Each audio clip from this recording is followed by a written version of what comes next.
So welcome once more. This was very shocking evidence of a huge disaster very near to this location here.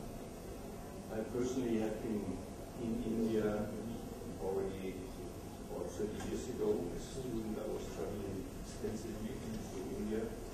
So I saw these pictures here from the train. This is how I traveled through India at this point in time. So I feel very much related to India and to developing into India. And now coming here to this kind of event, seeing how fast India has developed over the last decades, this is really astonishing and amazing. And I would like to congratulate all the people here in the room to see and for me to experience this development in India. I've been traveling to India in the last 3 years a few times on business trips, and our focus from a Siemens point of view, you might know that Siemens is publicly traded here on the Indian Stock Exchange, so we are an Indian company despite having a mother company in Germany, headquartered in Germany.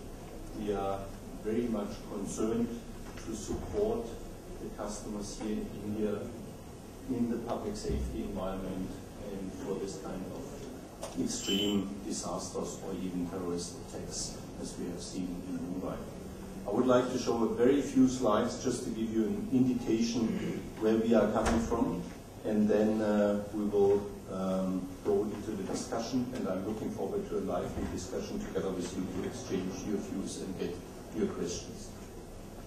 So this is a classical situation where we say we have migration crime and we have a change in the issues like mobility, a lot of people moving around. We have disasters, as just seen here in my pre-speaker's presentation, terrorism, and we have a lot of political changes. And we are talking about changes in information society, cybercrime. We have discussed already a little bit. My presentation is not focusing on this, but of course this is one of the future trends. We have it already today, but we have to really monitor the cyberspace to ensure that we have the safety and we have the products and the support structure to ensure that we can support our customers. What is amazing in especially the cyberspace is the immense data of information which is available, and a lot of information where it's just extremely difficult for police departments, for example, to just analyze this data and then react to these specific requirements.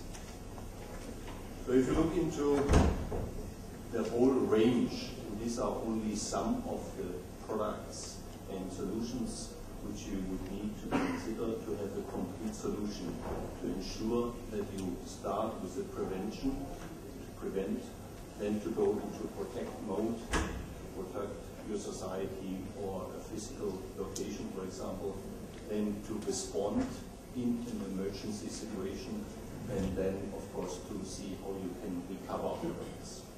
And we see here we have a C4I system, we have emergency management systems where you bring all this information together.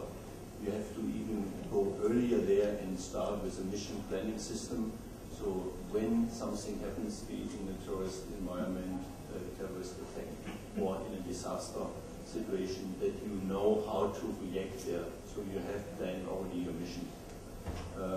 We support this complete product life cycle support because it's important that when you need your fire brigade, your fire engine, that it is there and it is completely set up so it can function.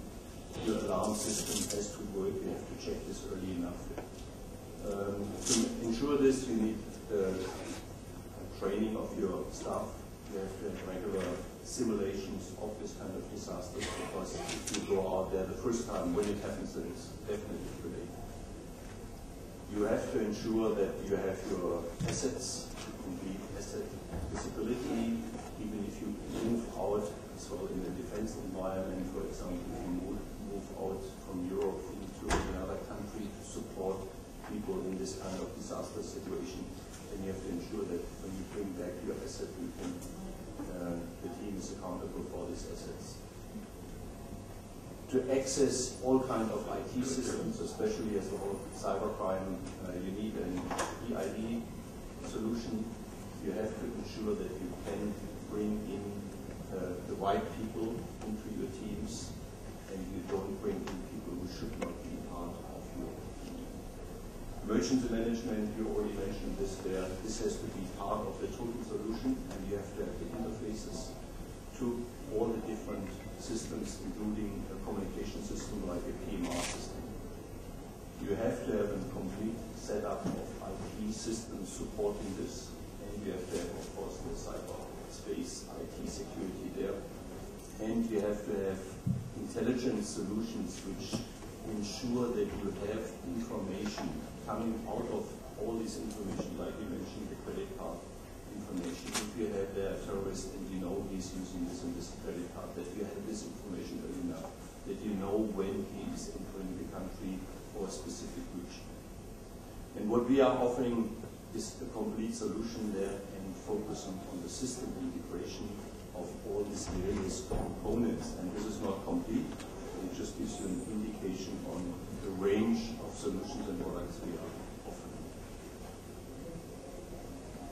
I have put here a very simplistic example how a situation could look like or has been in the past. And this is what we see globally.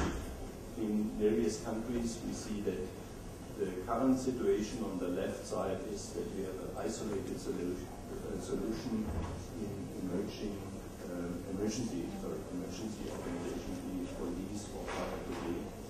Often there's a missing integration of up-to-date information, up-to-date technology, and there is not a very professional process management within the organization. We might have had very similar experiences here in Mumbai, where we have seen very similar situations.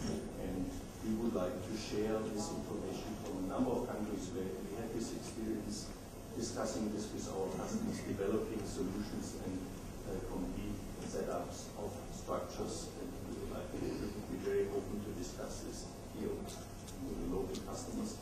But of course, you have to build this always according to the local requirements.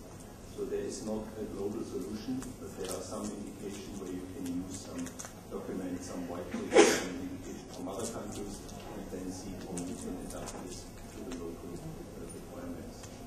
So the target structure should be that you have a highly available, integrated, and scalable system, that you have a seamless information available for those people who make the decision and have to make the decision in a disaster environment or case, that you have the right and fast reaction there, and that you have the capability to very flexible use your resources, because usually the resources are available, at least that's our experience there, but the people who have to manage those resources, they sometimes cannot reach these resources in time.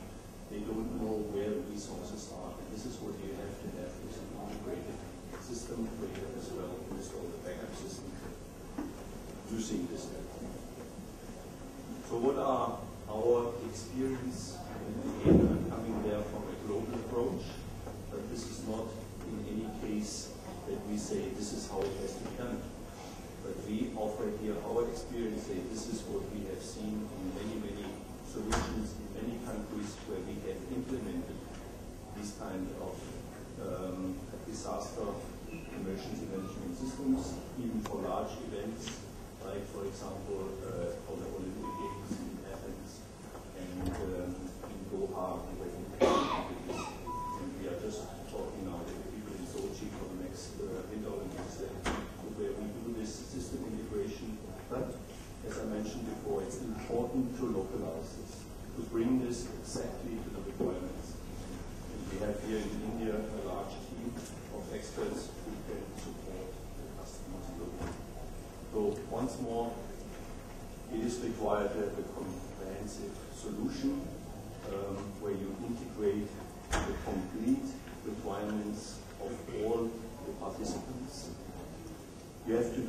process optimization, and this is something which we as somebody providing system integration in hardware and software, we cannot do the system optimization.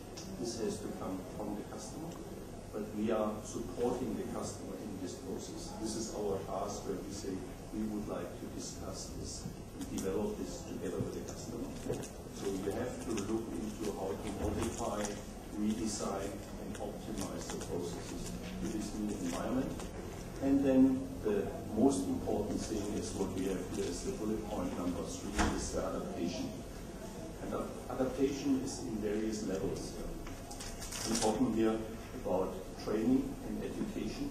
This is absolutely crucial that you train the people, that they feel comfortable before something happens with the system, with the equipment. And you have to do a kind of internal marketing. The marketing has to happen by talking to the user, by talking to the people who have then to call in case of an emergency. And you have to educate and train them in a very early phase so they feel comfortable in a disaster situation, in the sense that they are not doing this the first time.